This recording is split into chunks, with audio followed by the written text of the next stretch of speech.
Il y a énormément d'informations qui circulent présentement sur le web à propos de l'autisme. Mhm. Mais comment s'y retrouver? Surtout que c'est souvent notre premier réflexe pour aller chercher de l'info. Ouais.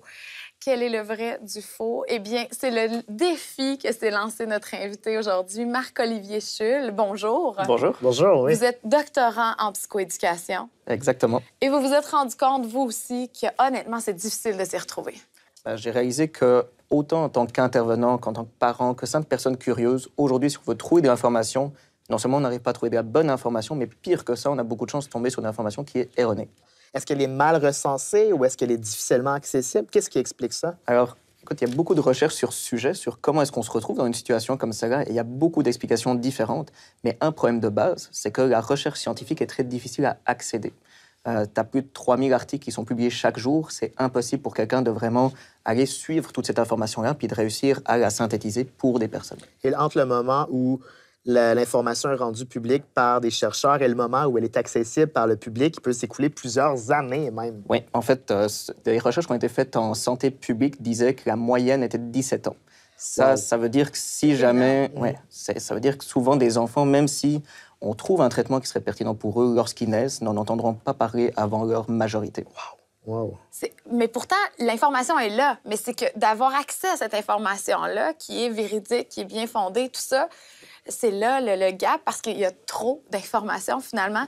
Mais là, vous avez eu l'idée que l'intelligence artificielle pourrait peut-être nous donner un coup de main à essayer de défricher tout ça grâce à un site web que vous avez inauguré il y a très peu de temps, Exactement. d'ailleurs, qui s'appelle Myelin, M-Y-E-L-I-N.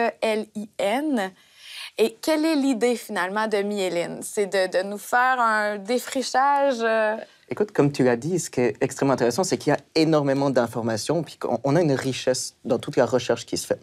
Le problème, c'est qu'on n'arrive non seulement pas à tout prendre et à tout synthétiser, ça c'est une première chose que l'intelligence artificielle peut faire, mais deuxièmement, il faut réussir à juger de la qualité de cette recherche-là. Parce que tu as des très bonnes recherches, mais aussi des qui sont moins bonnes, tu as des choses qui sont carrément du mythe. Et ça, c'est une autre chose que l'intelligence artificielle peut faire, de prendre des articles et de pouvoir dire, écoute, ça, avec les informations que j'ai, c'est d'une meilleure qualité qu'une autre. OK. Et en fait, c'est une espèce de super Google validé scientifiquement. Ça collige toutes les informations qui sont, j'imagine, confirmées par des pairs.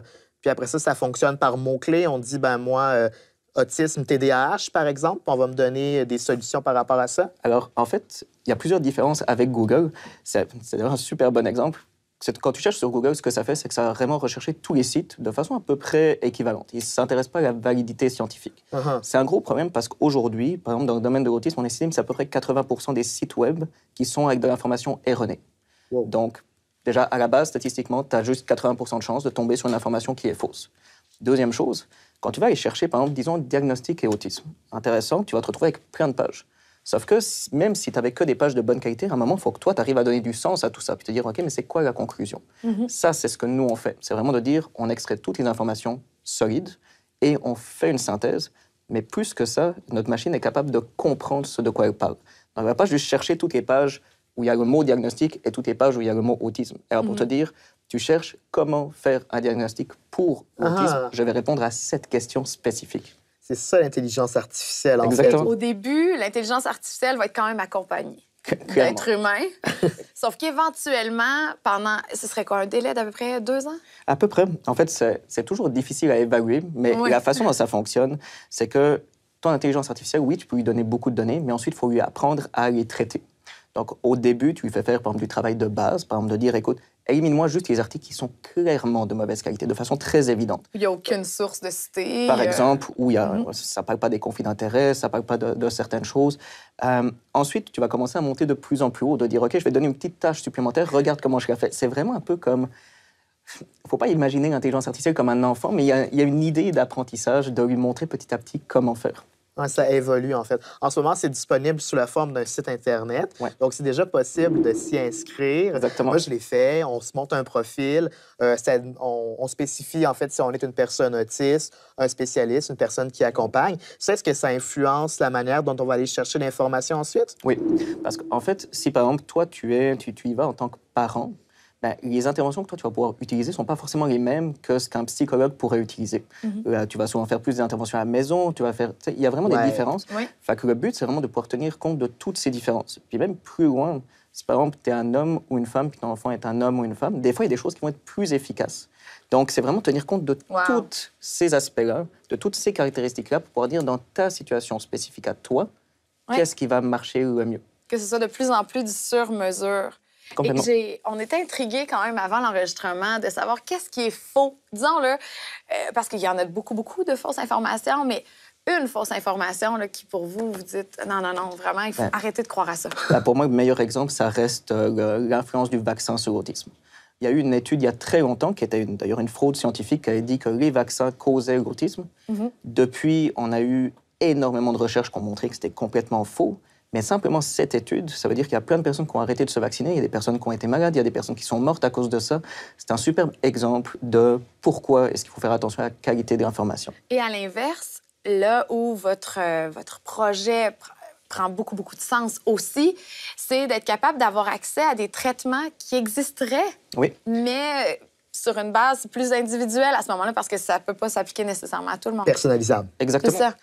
C'est exactement la même logique qu'avec des médicaments. Oui, il y a des médicaments qui déjà sont de mauvaise qualité, enfin qu'on devrait les éliminer. Mais ensuite, si on prend les médicaments qui sont efficaces, on ne va pas te donner la même dose ou la même posologie à toi ou à toi. L'idée, c'est la même chose en psychologie, de dire oui, il y a des traitements qui sont efficaces pour certaines choses, mais on va devoir les adapter pour ta situation particulière.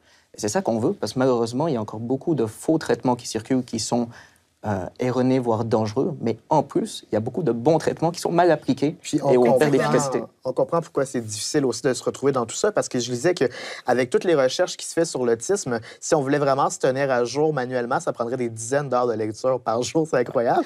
Puis myéline, en fait, ça porte bien son nom, puisque c'est en fait inspiré de ce qui fait la connexion avec le cerveau. Exactement, en fait, c'est la substance dans ton cerveau qui accélère la vitesse de l'information. C'était vraiment une image qui, pour nous, en plus, on provient du domaine de la psychologie, qui nous parlait beaucoup et qui est... C'est sympathique. Oui, j'aime ça. Et myéline, très bientôt, c'est en février qu'il va y avoir l'application mobile aussi. Oui, on va développer une application mobile. Ce qui va être intéressant, c'est que non seulement ça te permet d'avoir de l'information, mais ça va pouvoir te permettre aussi de faire un suivi. Donc, par exemple, de dire, OK, tu m'as dit que telle information serait la plus efficace pour moi ou telle intervention.